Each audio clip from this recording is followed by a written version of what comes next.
गपोड़ी बहू। उमा जी की बहू पिंकी को गप्पे मारने की बहुत आदत थी। वो जब भी किसी के बारे में बातें करती तो बड़े बड़े गप्पे फेंका करती।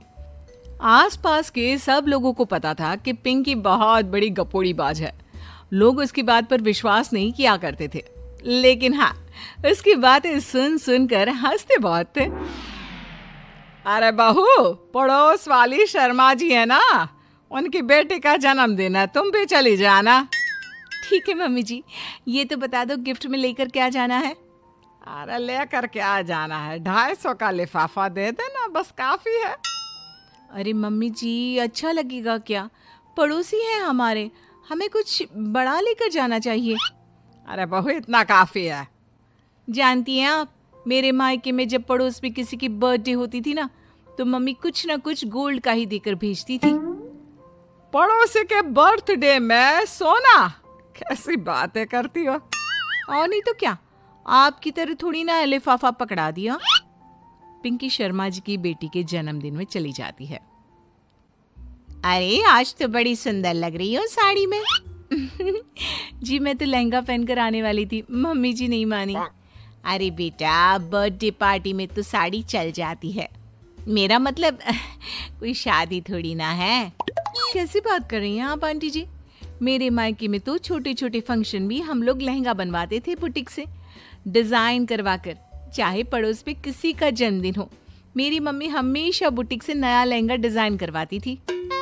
मैंने तो ऐसा कहीं नहीं देखा, ये तो तुमने आज बड़े कमाल की बात बताई। अरे जाने दीजिए, कोई बात नहीं। और बताइए, आपकी बेटी नजर नहीं आ रही? अरे भाभी, मैं यहाँ हूँ, ये देखिए मेरा ड्रेस कैसा लग रहा है। ठीक ही है, मतलब बर्थडे के हिसाब से थोड़ा हल्का है ना। अरे भाभी, इतना सुंदर गाउन पहना है मैंने। मैं ना शादी से पहले अपने बर्थडे पर हमेशा जरी वाला लहंगा पहना करती थी, यही मैं तुम्हारी मम्मी को भी बता रही थी।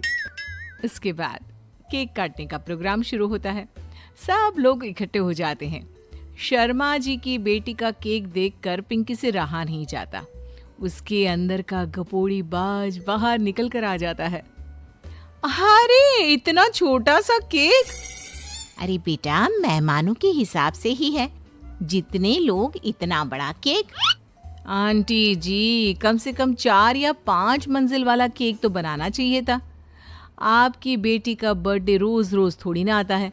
मेरे बर्थडे पर हमेशा पापा 4 केक बनवाते थे, सारे केक 4-4 मंजिल के होते थे। वहां पर सारे लोग उमा जी के मोहल्ले के ही थे और वो पिंकी के गप्पे मारने की आदत से अच्छी तरह वाकिफ थे, इसलिए सब लोग उसकी बात सुनकर हंसने लगे, लेकिन किसी ने पिंकी से कुछ नहीं कहा। एक दिन सुबह सुबह पिंकी ने अपनी सास से कहा, मम्मी जी, मेरे मम्मी पापा मुझसे मिलने के लिए यहाँ आ रहे हैं। अरे वाह, ये तो बहुत अच्छी बात है। उनके आने की तैयारी करो, अच्छा अच्छा खाना बनाओ। वैसे कब तक आएंगे?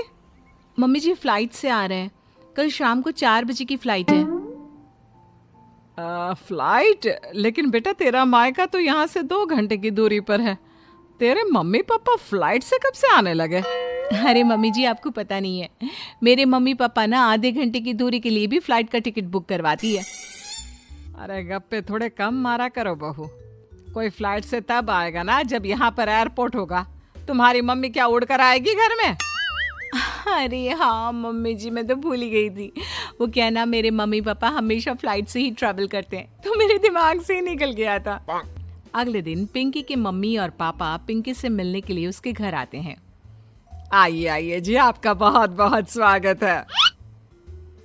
और समदन जी, हमारी बेटे की कोई शिकायत तो नहीं ना? ठीक से संभाल लिया है ना आपका घर? अरे मेरी बहू बहुत समझदार है, घर का काम बहुत अच्छे तरीके से करती है। बस थोड़ा ज्यादा बोलने की आदत है उसे, आपको परेशान करती होगी ना? बात तो आपकी सही है, उसकी थोड़ा ज्यादा नहीं बहुत ज्यादा बोलने की आदत है। लेकिन कोई बात नहीं, आपकी बेटी दिल की बहुत अच्छी है, बस थोड़ा बोलती ही तो ज्यादा है। पिंकी बेटा, इधर आओ, देखो तुम्हारे मम्मी पापा आए हैं, तुमने इनके लिए खाना तो बना लिया ना? वो क्या है ना मम्मी जी, आपसे एक बात कहनी थी। हाँ हाँ बोलो बहू, क्या बात है, डरने की कोई जरूरत नहीं। वो मम्मी जी, मैंने सोचा मम्मी पापा आए हैं तो खाना बाहर से मंगवा लेती हूँ। अरे कोई बात नहीं बेटा, वैसे भी तुम किचन में काम करने लग जाती तो अपने मम्मी पापा से बात कब करती। बहुत अच्छा किया।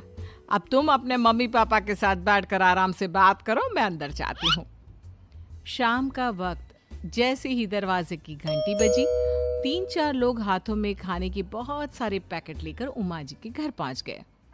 अरे भाई कौन है आप लोग, लगता है गलत पते पर आ गए। नहीं नहीं माँ जी, हम तो खाने का ऑर्डर डिलीवर करने आए हैं, यहीं से बुकिंग मिली थी। अरे नहीं नहीं, आपको कोई गलत फहमी हुई है, हमारे यहाँ तो 2 ही मेहमान आए हैं। आपके हाथ के पैकेट देखकर लगता है इसमें 50 लोगों का खाना है। माँ जी आपने सही समझा, खाना तो इसमें 50 लोगों का ही है, क्योंकि हमें ऑर्डर यहीं से 50 लोगों का मिला है।